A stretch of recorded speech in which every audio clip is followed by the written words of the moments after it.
29 sentyabr 2025 yıl Divanlı kəndində şəhidimiz Elməddin Hüseyin Fərmanoğlu'nun anım günüdür. Allah sevmiş şəhidlərimizə rəhmət eləsin. Sənin buna çağırmayı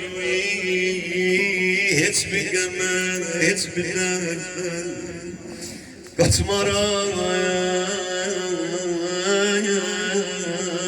bana yanaram ay bağım ağlar, bağımda dağım ağlar.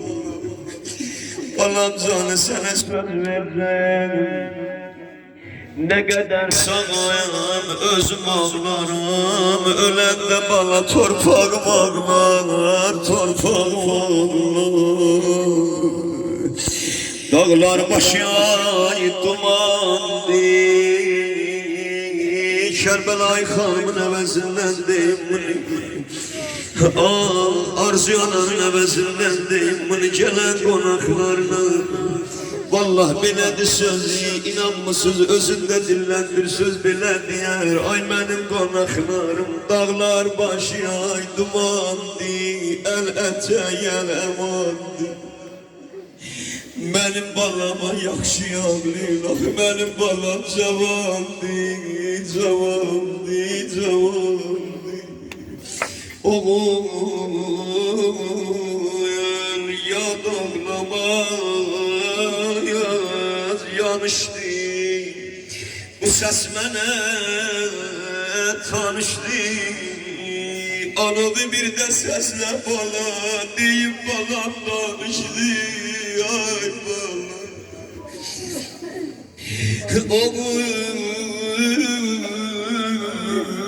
balam zali izləmər, üzümü güldürməz bala. Görən gözüm səniydin, danışan sözüm səniydin, üzümün gülüşü səniydin ay bala.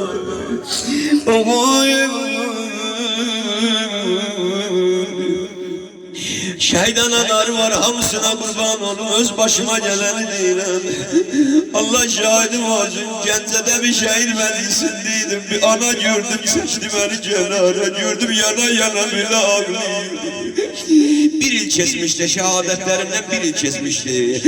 Gördüm yana yana deyir, hacı, istirəm sənə bir söz deyəm, dedim buyur ana. Dedi bilmirəm mən balama neynəməyəm, balam məndə küsür.